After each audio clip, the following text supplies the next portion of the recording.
Video games are changing. Of course they are, things are changing all the time, but there's one pretty serious change that's happening in the game industry right now. It's a big fundamental change, and it's one that we think needs looking at by the government. Lawyers.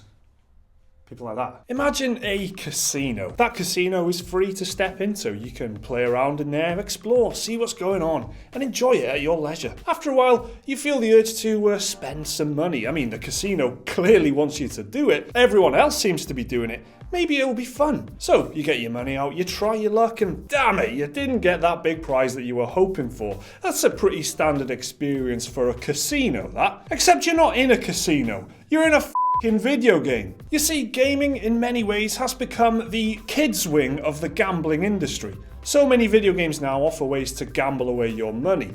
The industry has learnt so many lessons from gambling, in fact, that at this point, much of what goes on basically is just gambling. This has kind of been a long time in the making, but for the games publishers pushing this stuff, we're sure it was worth the wait. The smartphone changed the world in a lot of ways, and one of the many things that little technical innovation brought with it was free-to-play mobile games. These little mobile apps have proliferated over the years to the extent that a new batch of these things appears to arrive on the Apple and Android app stores every day. These games have an awful lot to answer for with their free-to-play models and in-app purchases, which have found their way into full-price $60 console blockbusters from the likes of EA, Warner Brothers, and well, any AAA publisher these days, let's be honest. Now, nestled into the blob of shitty practices that these little games have brought over to the industry are essentially what are gambling techniques. Think about it, these games are built around the random reward schedule, which is a trick used by the gambling industry to keep the brain hungry for more by giving out small amounts of rewards at random intervals. They give players the illusion of skill as well, letting them think they're being awesome when actually no, they're just tapping on bright colours like a toddler. They make the games incredibly simple and streamlined so that they're easy and relaxing to play rather than challenging or in any way mentally taxing. All of this stuff is designed to keep players in the zone. They just can't pull themselves out of the experience, and they're just there waiting, chasing that next little randomly allocated reward. That's how loot-focused games like Destiny or Diablo keep their players hooked, looking for new loot, which is not so bad until you add microtransactions into the mix. Free mobile games put barriers in front of players, making progress difficult or impossible without paying for an in-app purchase to speed things up. A technique known as a hard progress gate. Another trick pulled straight from the slot machines. Data from these companies shows that most people are willing to wait. But there's a small bunch of players, known by these companies as whales, that pour huge amounts of cash into the games. Games companies target whales specifically in the hopes that they will keep pouring cash into the game long after it's first released. Just like the gambling industry, this model is built around milking a small number of willing, maybe vulnerable people who are happy to throw away their cash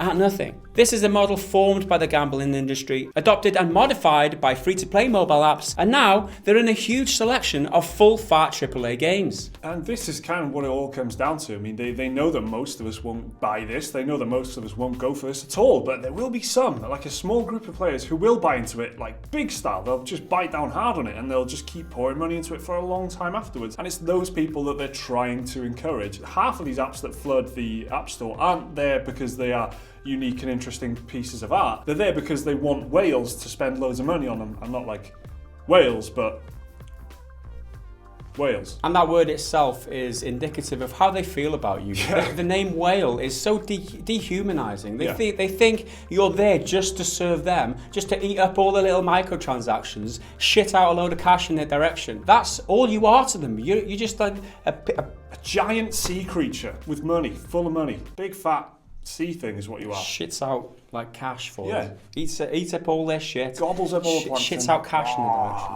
Like that. Nowhere is all this clearer to see than in the Loot Crate microtransaction system, which is in quite a few big games these days. From the biggest Activision blockbusters like Destiny 2 and Call of Duty to early access phenomena like PlayerUnknown's Battlegrounds, Loot Crates are used as a way to entice gamers into parting with their cash in the hopes of getting something, some bright colours for their guns and that. It's pretty ingenious really. You show someone a crate and say, hey, this is yours. Let them open it and enjoy the tacky shite that pops out of it. That's all yours, son. Enjoy. First ones on the house. You might even give them another crate every now and then if they play your game enough. But crucially, you also give them the option to buy a crate. Hey, that tacky shite was great, wasn't it, mate? Lots more where that came from. Look at all these crates, mate. There's a bronze one here, that's not too bad. I've got a nice silver one, and ooh, look, a gold one. That looks nice. I bet that's full of tacky shite, mate. Bursting with it. It must be. It's gold. But this is the one you want. Platinum coated loot crate. So much tacky shite in there, my son. So much of it. Honestly, it's great. It's all tacky and shite. You give them one hit for free and then charge money if they want any more. At this point, it's not even gambling, it's almost drug dealing. Another masterstroke of gamer manipulation, though, is the way companies actually try and disassociate players from their money. They make players buy an imaginary, pretend, space, fairy money if they want to get a loot crate. You can, of course, buy the currency in-game. It's so easy. And that's another casino trick inspired by the technique of placing ATMs in shops. Again, like the loot crates themselves, you might get a certain amount of this for free. Drug dealers, remember? By making players convert the money into points, they feel a bit more relaxed about spending it. Exactly how casinos use poker chips for the same effect. You buy this currency and then with that currency you gamble. The thing that you get from gambling might be worth more than the money you put in. Because there's this imaginary currency in the way, nobody sees it as gambling. You don't feel so bad because it's not your money, right? It's just some of these points that you're spending, and it's like a little psychological trick that they use there. But imagine they actually called it chips or poker chips or casino chips or something like that, which is essentially what it is, because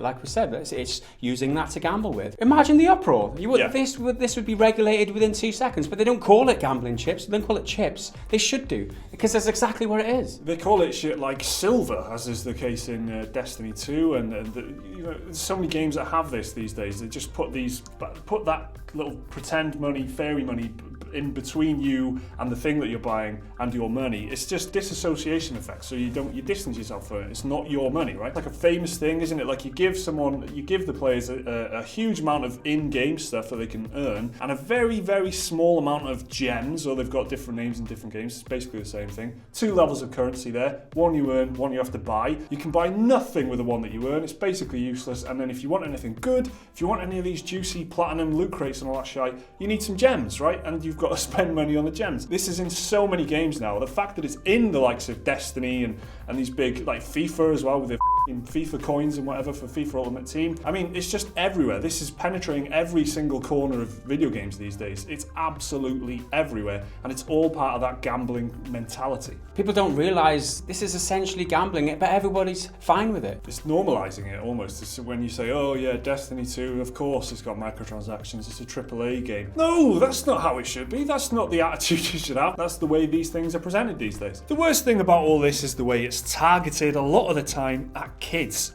Now this is a huge problem. It's not just adults that can fall victim to this, it's actual children. Kids, as in people younger than 18. Those who aren't legally allowed to gamble. The concept of children having access to parents' credit cards and blowing their cash online is kind of a quiet, unspoken reality of all this. Many of the whales or dolphins this industry is targeting might end up just being kids. Kids who are learning and enjoying the dirty psychological hooks of gambling early by using their parents' money. So this is the main point of contention for us, because this is where it oversteps the boundaries, and essentially it needs regulation, because there's so many kids who play these games and they are exposed to these gambling mechanics, and they can literally buy currency and gamble and win things that are worth more than their initial gambling price, which they can then sell at a profit, which essentially is exactly the same as gambling. That's gambling, right? But because it's gaming, because it's an imaginary money, nobody bats an eyelid. There's mainstream media outlets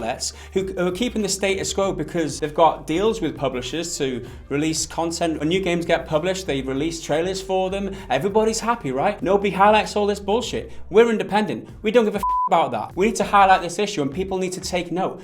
Kids are gambling online in games. Let's not ignore it anymore. One of the industry's biggest arguments could be that it's not really gambling, since you always get something. It's still therefore a transaction. You're definitely buying something and it's yours to keep forever. It just might be shit. But that kind of ignores the fact that what you get is still entirely up to chance, dictated by the random reward schedule, as it's called, that's designed to keep people hooked and keep people gambling. This is an out-and-out gambling system that lets you spend your money on something before knowing what it is. It's a system built around manipulating the gamers, and you don't know what you're going to get. It's gambling. This is in desperate need of regulation, in our opinion. The gambling industry is subject to all kinds of laws and legal limitations in different parts of the world, but gaming is so far getting away with its own gambling systems. China has already passed laws to force games with loot boxes to disclose the odds of what you might win. Now that's forced the likes of Dota and League of Legends to reveal the odds of scoring good loot, and that is a decent start. Well done, China. But governments need to pay attention to this internationally. There needs to be some rock-solid rules on the psychological tricks they employ,